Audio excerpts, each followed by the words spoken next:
Vous écoutez Europe 1, 11h30, le journal de la santé avec Elisabeth Assayag. Des casseurs n'ont pas hésité à s'en prendre à l'hôpital Necker. Hier, l'hôpital pour les enfants malades. Nous entendrons la colère de la ministre de la Santé, Marisol Touraine.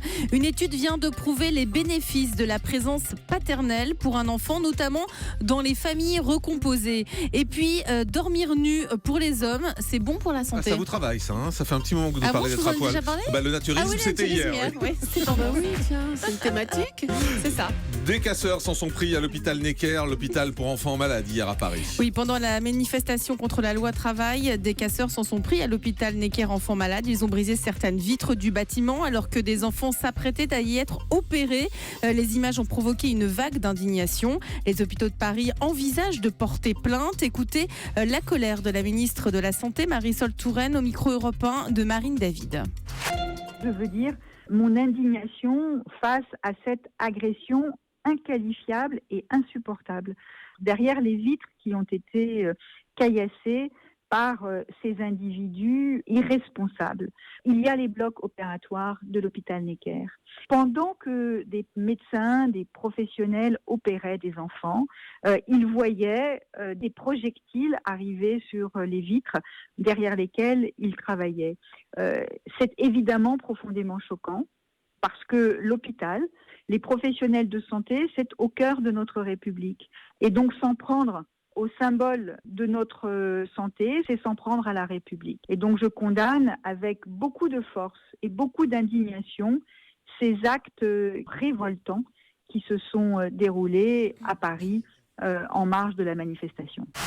La présence du père est bénéfique pour les enfants. D'après une étude publiée dans la sérieuse revue Pediatrics, les pères qui sont régulièrement présents font des enfants et des jeunes adultes qui auraient moins de risques de connaître des épisodes dépressifs, des problèmes de comportement et pour les femmes, des grossesses précoces. Parce que cela, quand on n'est pas présent, a des répercussions sur la santé de l'enfant. Au-delà du soutien financier, les chercheurs rappellent que le plus important, c'est de passer du temps avec ses enfants, comme partager les repas, les emmener au parc quand ils sont jeunes, leur parler, leur lire des histoires, les écouter.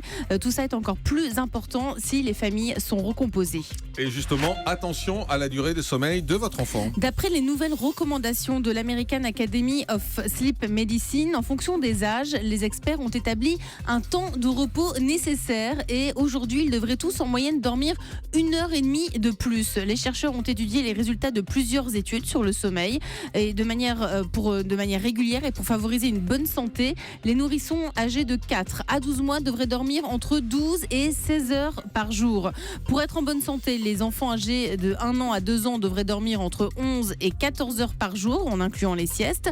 Les enfants âgés de 3 à 5 ans devraient dormir 10 à 13 heures par jour. Et les enfants âgés de 6 à 12 ans devraient dormir entre 9 et 12 heures par jour, ce qui n'est absolument pas le cas vu leur rythme actuellement. Et puis votre info préférée, dormir nu, c'est bon pour la santé. Des chercheurs de l'université de Stanford aux États-Unis sont arrivés à la conclusion que porter un pyjama, un boxeur ou même un caleçon en dormant pouvait diminuer la production des spermatozoïdes. Les vêtements ou les sous-vêtements augmenteraient de façon artificielle la température naturelle des testicules et cela endommagerait de 25% la qualité du sperme. Ah mais c'est juste pour les mecs alors. Pour les hommes, Ah oui, je ne parlais pas des femmes. Le chiffre du jour, c'est 70. 70% des migraineux présentent une carence en vitamine D. C'est une nouvelle étude qui montre que les enfants et les jeunes adultes qui présentent des carences en vitamine D, B2, B9 et ce que l'on appelle coenzyme Q10 sont davantage sujets aux maux de tête. Alors, vous trouvez de la vitamine D dans les poissons gras comme les œufs ou alors dans les rognons. Vous trouvez de la coenzyme Q10 dans le bœuf, le hareng, les sardines ou les cacahuètes et de la vitamine B2 dans le bœuf, les fromages à pâte molle ou dans les germes de blé.